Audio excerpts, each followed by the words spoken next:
Today we're going to talk about Scott Bessent. This is there's a 30% off at the time when they shut down the government. So that's kind of expired, but still go to politicalportraits.com for some really cool portraits. They're all one-off. There's some stickers and some other stuff, but any of the drawings are going to be originals. So generally most of them you're going to see here. Some of them have been done, on location. Sometimes I do travel to DC in the area. You can see that that brush is a little dry. So right now we're using I think it's a Pentel ink brush. So I just off camera got the tip a little bit more saturated so then I could come through. So today this is a Scott Bessent drawing.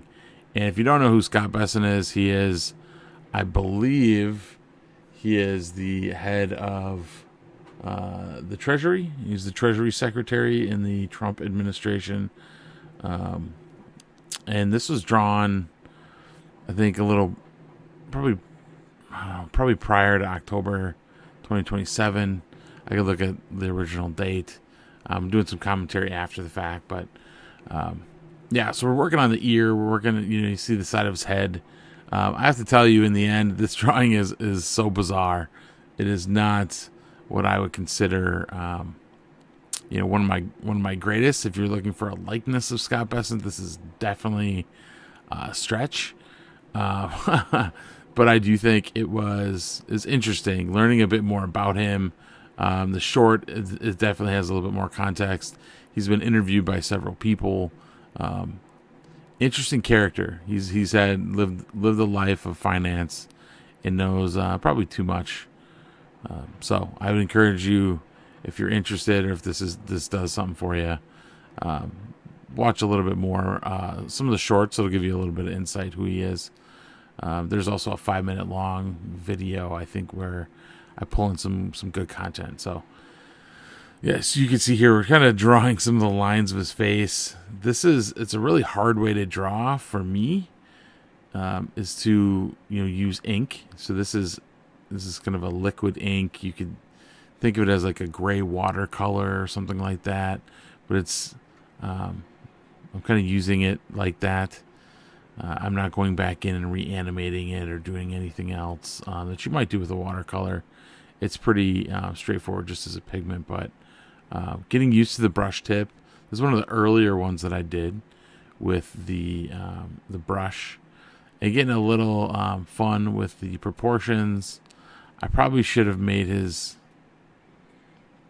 I probably should have done some pre-drawings. I think if you're into the drawings and into drawing yourself, if you've never drawn somebody, you may want to actually take a few minutes and draw their face, get to know some of their features, get to know what parts of their face actually, really kind of differentiate them. So here you can see, just kind of mapping it out a little bit more. Feeling good about it right now, actually. His hairline, his head.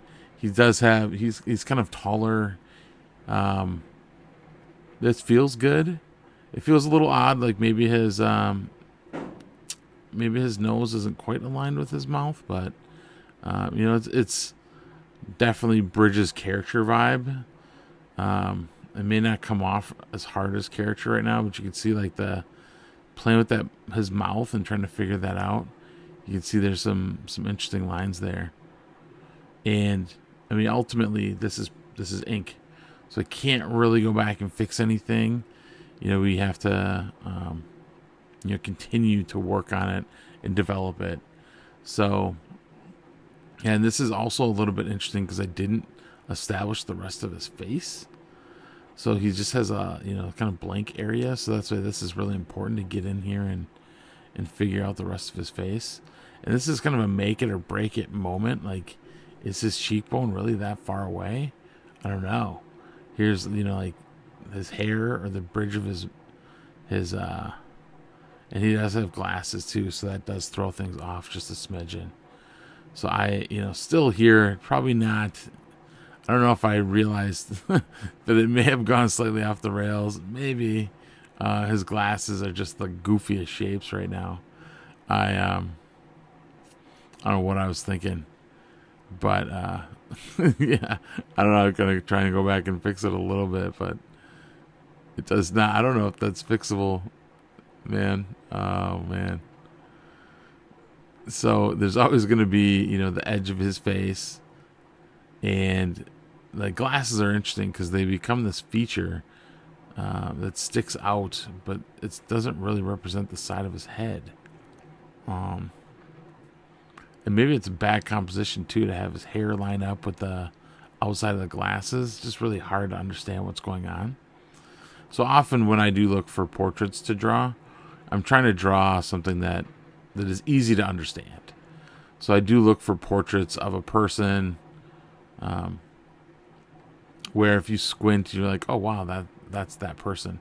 I think the hard part about Scott Bessent here is that I would be willing to guess that most people before this last tariff dispute and some of the other things that he's been on the news for, most people don't know who Scott Bessent is. So even if you squinted your eyes, it'd be hard to understand. And I think here you can see this like weird tilt in the video. I don't know if the camera was on a different mode right now or if something was loose. It does it a few times. So if you see it again, yeah, like here we go. It's it could be on a weird mode on the camera that's just switching it. Yeah. So now I'm switching over to, from that the ink kind of pen with the brush tip to something and see if I keep it. Yeah, I think it's just very odd. I think this is now a black felt tip Paper Mate Flair tip pencil. So if you have kids, you may see it in like a supply list for 3rd, 4th grade. They're really cool pens. They're black, very black pens. So you'll see as I think we're going to get into a ballpoint pen. The ballpoint pen allows you to do a lot of things with pressure, and you can kind of get a variation of grays. This Flair tip pen does not change at all. You touch that thing to the page, it is black. And you lightly tap or push really hard, it doesn't matter. It's going to be black no matter what. So it's a kind of a totally different style of drawing with this Flair tip pen. And I don't really think there's even that big of a difference in the tip size. And I think that's unique. It's just unique when you're dealing with the brush tip because you can get very delicate lines, and this Flair tip is the same line. It's probably a 1 millimeter line, and that's just what it is. So you'll see a lot of like cross hatching or light, line direction work. You can't really get anything fine tuned or nuanced here. It's really just setting some shadows and some texture in the hair. You can see we're kind of adding some texture, and the camera just keeps freaking out. We'll solve it in just a second as we get into other clips.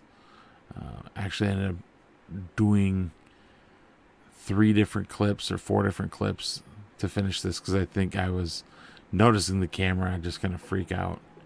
And so here too, you'll see that the glasses and the frame of the glasses gets a little bit more defined. We take that initial brush as a suggestion and not a definitive, this is what it has to be. And you can see it get restructured here. Still not great. I don't know what I was thinking, but it's a bit better. It makes it a bit bigger and moves it a little bit further down. So it makes a little bit more sense, but I'm not saying it makes great sense. Yeah, I was kind of even hesitant to include it because it wasn't, I don't know. it wasn't one of my best. And at some point, you can edit and you can say, hey, I'm going to throw away the bad ones so nobody sees the bad ones. And it's like, if this is the bad one and I can throw it away, I'm like, well, I'm kind of on the hook for getting some of these things done. And I think this is Inktober. Did I want to start over? How bad was it? It was, yeah, I'm looking back. There's plenty of other great or better, drawings in Inktober, but I don't think this one was, was worthy of the garbage pile.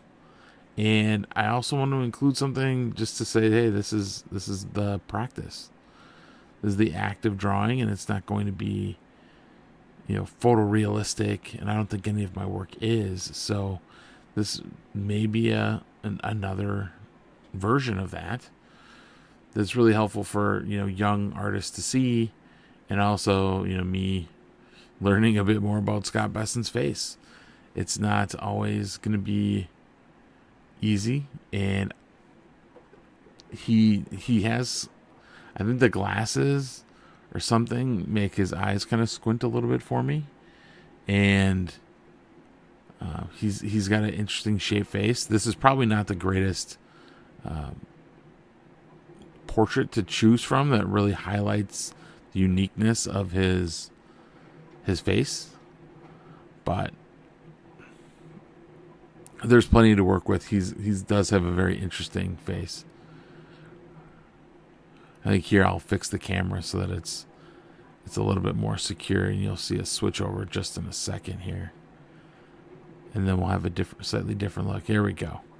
So now it should be a little bit more sturdy and steadfast. We don't have to see the camera do those weird tilts. That was just odd.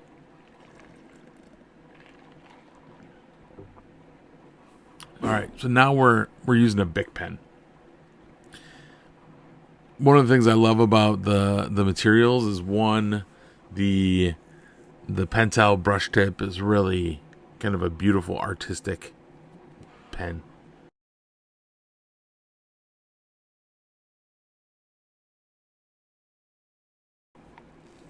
That Flair tip, it is more utilitarian. Still, it's a pen, but I think it's meant to put down a nice black line in the way that I've seen it in my school system use it, is for younger kids to be able to put down a nice dark line without having to be, forceful or, put down hardly any pressure to get a black line. Now these Bic pens, this could just easily been a pen from the bank or pen from hardware store or anything. So it's just a ballpoint pen. I do think that, I don't know why I have Bic pens laying around. I never really thought where the pens came from, but this one does really well. I've drawn some other pieces with Bic pens, and the way that the ball rolls inside the pen allows you to put a little bit of ink, almost sometimes like super faint lines. And you wouldn't think that pens allow you to get faint lines, but they do. And here you're going to see combination of that pen and this paper has a lot of I guess they would call it tooth. It's the immediate thing I'm thinking of. It's not a smooth paper. This is I believe it's a printmaking paper. And it's meant to really, kind of gather ink. So when this one touches the paper, it really has a lot of little fibers to grab some of the ink out of the ballpoint pen. It absorbs the ink on the, all the other things just fine. But some of the other papers that I've used that are a little smoother, maybe they won't grab as much ink. So I'm still getting a thicker line here, And we can go a little bit lighter. Sometimes, like here, you can see I'm really kind of pushing down to get a dark chin line there. But some of the other ones, we're kind of experimenting a little bit more with the shapes, with the architecture of his face. So we don't want to go too hard right away. And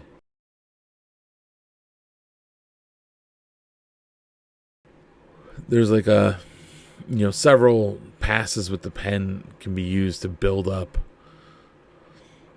some of that. Even it's a 10% or a 20% tone, like gray tone.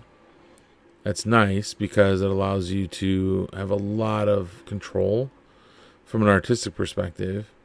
And sometimes we just want to, paint in a color, and that's where, sometimes here you'll just see me fill some stuff in.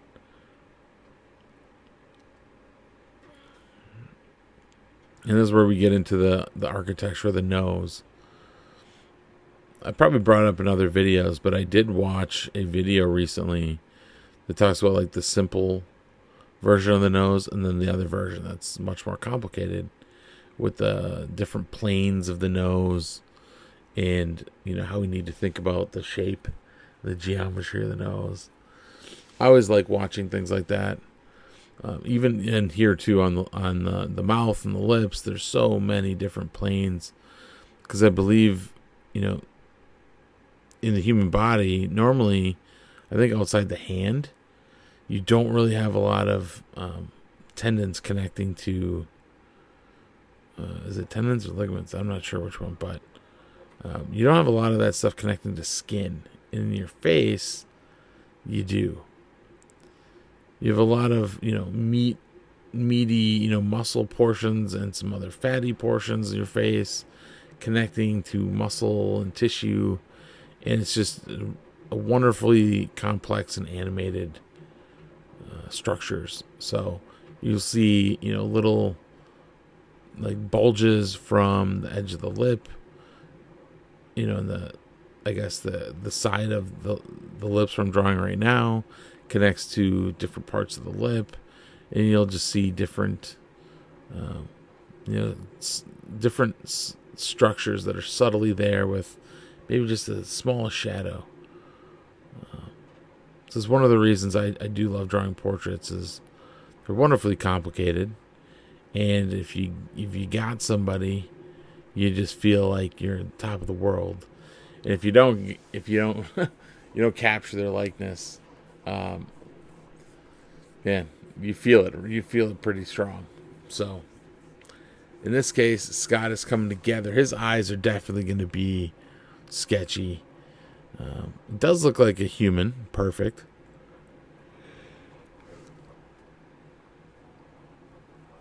I don't know if it's coming off as a certain age. I think Scott's probably in his, around 60s, late 50s, mid 60s.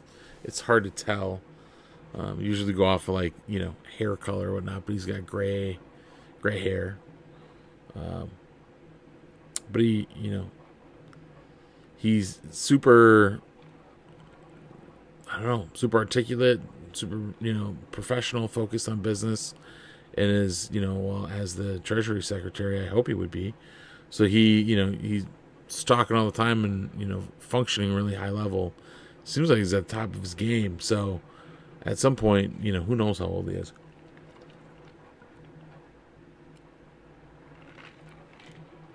And that doesn't really matter, except that we're just trying to capture his likeness. So, the older we get, the planes of our face become even more interesting. The shadows become more pronounced.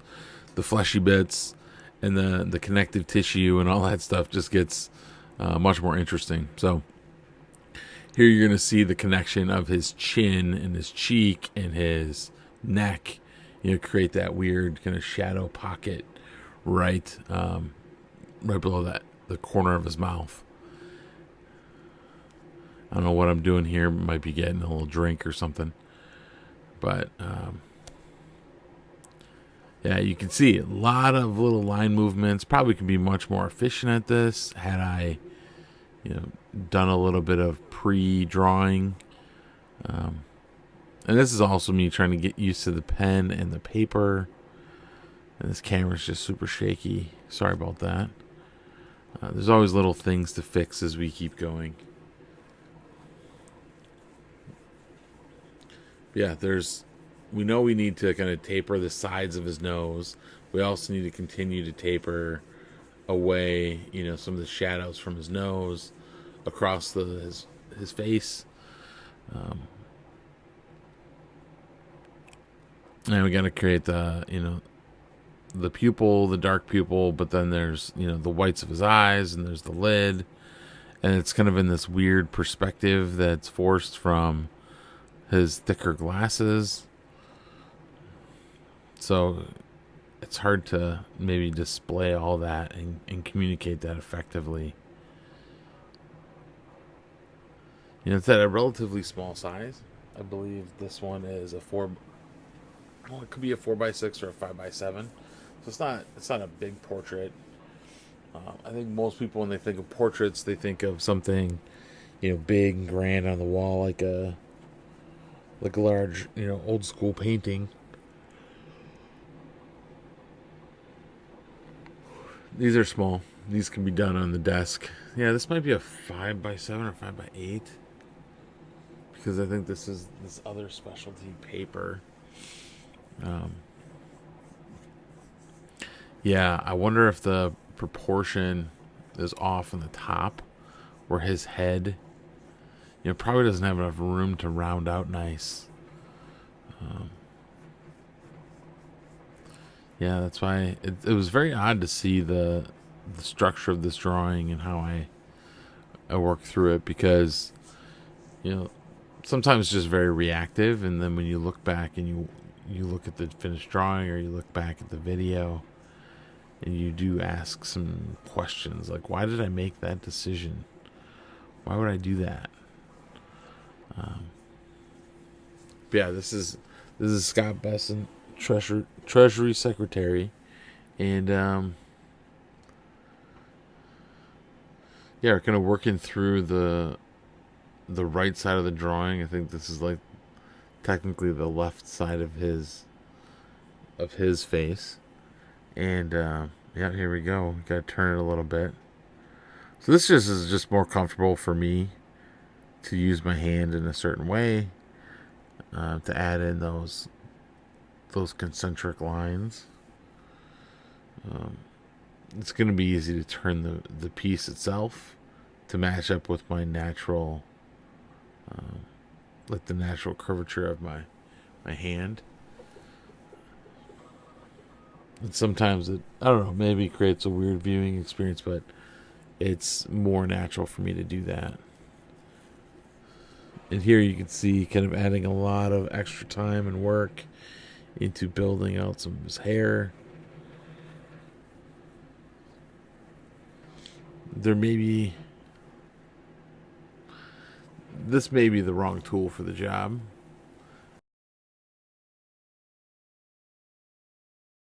Okay, so we're getting into the back half of this drawing, and yeah, we've gone through a few different instruments right now.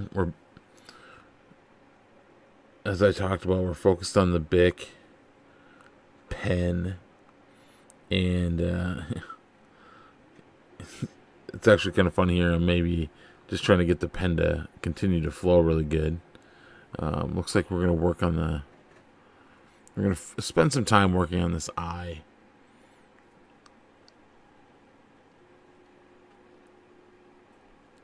Hopefully we can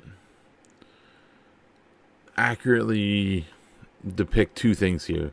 We're looking at an eye through a lens. So there's going to be some distortion. You can see that there's that shadow that I had. It's turned into a shadow, but I think it was previously the lens bottom. And then I shifted it with that darker black felt tip. And so, just help reestablish what the bottom is. And here there's some like interesting zigzags And you can't see, it's slightly out of focus. It's focused on my finger now.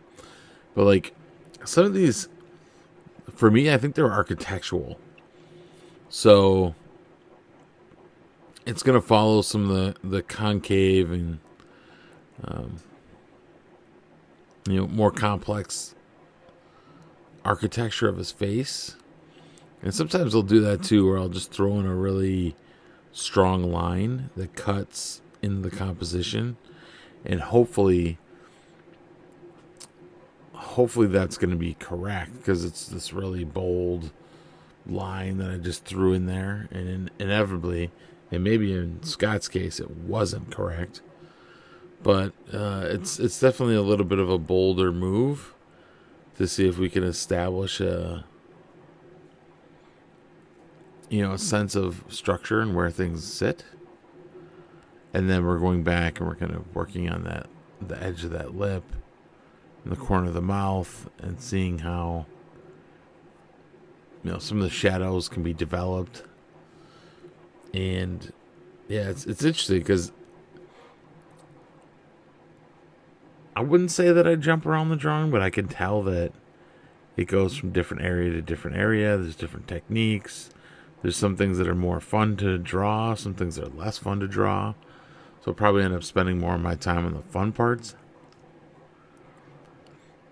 And, also getting to know Scott's face, and then getting to know, my audience, what they want to see, what I find that's interesting. There's just a lot going on.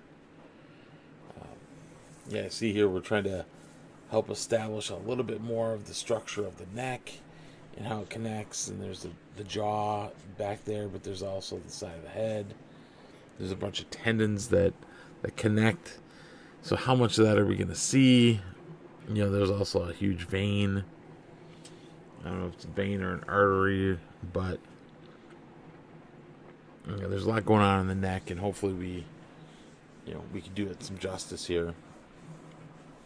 It's interesting to focus on the neck and the side of the mouth when the ear is still not done, and also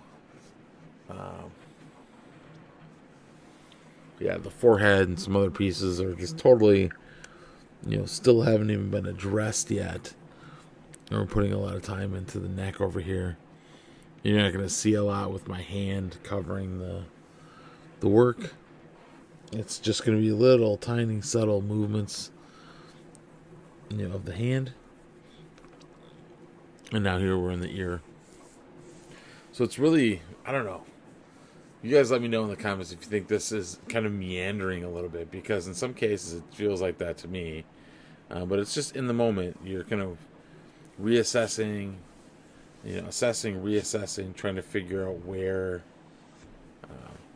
you need to go next, what needs to be defined, or defined, more, and then also kind of which things just need to be darker, or which ones are going to be light. How are we going to push and pull this content around? And it's a bit different too with ink. You can't really pull it anywhere. You can't really push it anywhere. So you just have that initial press down of the pen in here. And I think this is unique to maybe the ballpoint just does it really well. Not sure if Bix, what the underlying technology is there, but like the fact that you can do a lot of passes and slowly build up that color is really important. So, I mean, if you told me I had to draw a portrait and I could only pick one utensil or, kind of drawing tool, at first I'd say like Bic hands down every day. Now I might say the brush as well. Or it might be a tight race between the brush and just a regular pencil or pen. If I was doing Inktober, obviously it's a pen.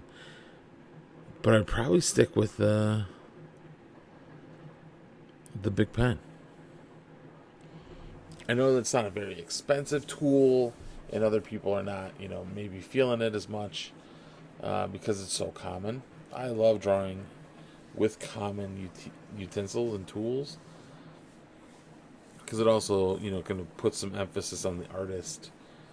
It is what they bring to it. It's not necessarily the quality of the tools that they get to play with, but it might just be their ability to adapt and pivot and work in real life situations. So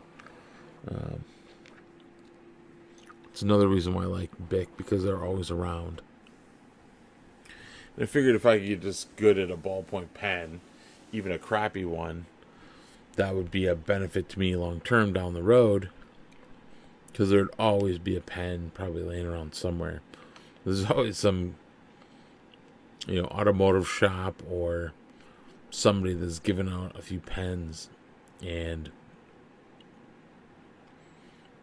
yeah, I think this will be helpful. I think this series is going to be helpful. It's also going to, hopefully help introduce people to these political characters that we have, especially some of these new ones that are in the newest administration. Would be very helpful. And this commentary is not necessarily one of a political nature. I think the focus here is adding a bit more context, a bit more of the drawing, and yeah, we'll leave some of the politic pieces out of it. I'm trying to stick it to some of the more factual content. So yeah, if you want to get political in the comments, by all means. But yeah, I'm really looking at it from a drawing perspective, from a proportion, and maybe even composition perspective. I know this has to be kind of small. It's going to be put on a mat, so we're going to crop off some parts of it. It could always be matted into a bigger frame with a bigger mat, but in this case, it's I don't know. It's kind of a hopeful piece. He's looking up and to the right, which is generally a very hopeful and positive future direction. That may be one of the reasons why I chose it. It was just it was a face. It was the right, clarity, and he was looking, in a slightly optimistic direction. You can see here, still coming back on the eyes. Yeah, from eyes to, hair, slowly building it up. You can see I'm putting down a little bit more ink here, trying to get the hair, getting it rendered. I think we need to finish the forehead and, trying to make our way into some state of completeness. There's some of the lower neck needs to be done. Understanding maybe the collar or the jacket, we need to put a little effort in there too. Here is probably going through and defining some of those key or additional shadows and how that's going to work out. Yeah, we're really close to the end of the drawing, so we need to get some of that stuff done so that we can make sense of it and we can get it to a state where we can just mount it into the cut mount in the backer board so that it can live on, and hopefully it can go and join somebody's small little arsenal of cool things. So hopefully Scott, I know he'd never approve this, but it's kind of fun. He's in the public eye, he's a public figure, and he is fair game. So yeah, it was interesting to draw his face. I do think he looks a little bit different. He is probably I don't know how tall Scott Bessent is. He might be like 6'2", 6'4". He's just like this kind of tall man. I don't know if that's what's coming across right now in the drawing. You can see as I'm kind of drawing some of the jowl, connection, some of that skin that's around the neck. It's a very interesting, because it's not This isn't structural. This is just him having some loose skin and just connecting through. So you can, maybe it's getting a little bit too pronounced, but that's also kind of what happens in political portraits. Some of the, even it's not like a deficiency. It's just kind of who he is, what he comes with. You can see that there's a lot of color down there, as far as a lot of ink, and yeah, hopefully we can fill that in. It doesn't have to be an overtly drawn piece. And if that's how it is, I think it's maybe parts of it are a little bit too pronounced, and we could probably even it back out. But I probably love this stage because most of these, political portraits, they're all wearing suits. So suits have this wonderful, kind of architectural classiness to them. I think that's what he was wearing. I don't know if I have the original, that I was drawing off of. I'd have to go look for it. But yeah. And it's grounding because the suits are generally darker, and that's helpful as well. I will say in some of my future drawings, you'll see, a lot more done with the pen and ink style. Yeah, and as I got better with the pen and ink style, I understood a little bit more about how much pressure I can put in, what I can convey, and what I can get done. I still think I have plenty of anatomy things. I hope everybody, as you're watching some of this stuff, you're, taking it in. I don't think any of this stuff is beyond us. You can dive in at any point and get started. And sometimes, it's just rendering different fabrics or different, figures, working on coloring book stuff. It's just getting those creativity juices flowing. And eventually, you never know, you may end up with a really cool portrait. If you don't like Scott Bessent, please don't take it on him. He had no idea I was doing this. This is just fun. And, hey, it's all fair. Hopefully we're good. But yeah, this is, I don't know, I think he's got his face is a little bit contracted. He does look a little bit like an older Thai gentleman. I don't know what his nationality is, but I think he is. I mean, I could probably look it up quick and see. I would say he's almost like a, I don't know, even Nordic. Scott Bessent, nationality. Let's see. I wonder if you guys haven't, pause it and put some comment in, and we'll see if we're right. I'm going to jump ahead. He's American. He's born in Conway, South Carolina, and is government official. He went to Yale. Obviously, he does come off as an Ivy Leaguer. They don't go super deep on him on Google. You might have to go somewhere else. Man, he was born in 1962, so that means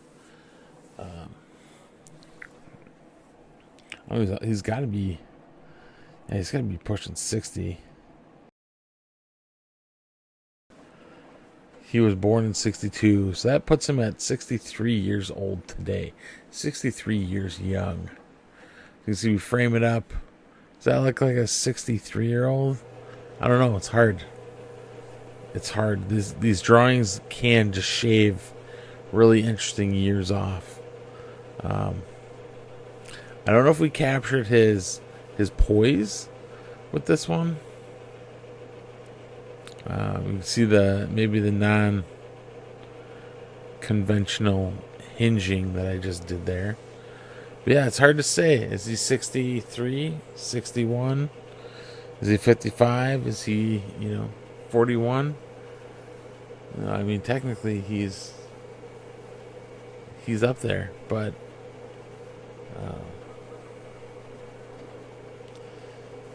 yeah, 62 to 25, 63 years young. Yeah, this is my new packaging. Throw all this stuff in some hardcore boards and see what everybody thinks. So, yeah, it's pesky little film. I struggle with it with no nails. It's the struggle is real. But now we got that set up, and now we have the. Yes, we have the 30% down, but do we not have a cartridge?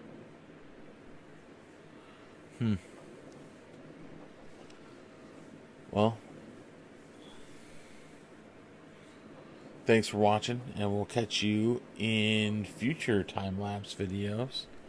This was great. It was great to have some other interests, and see you guys next time.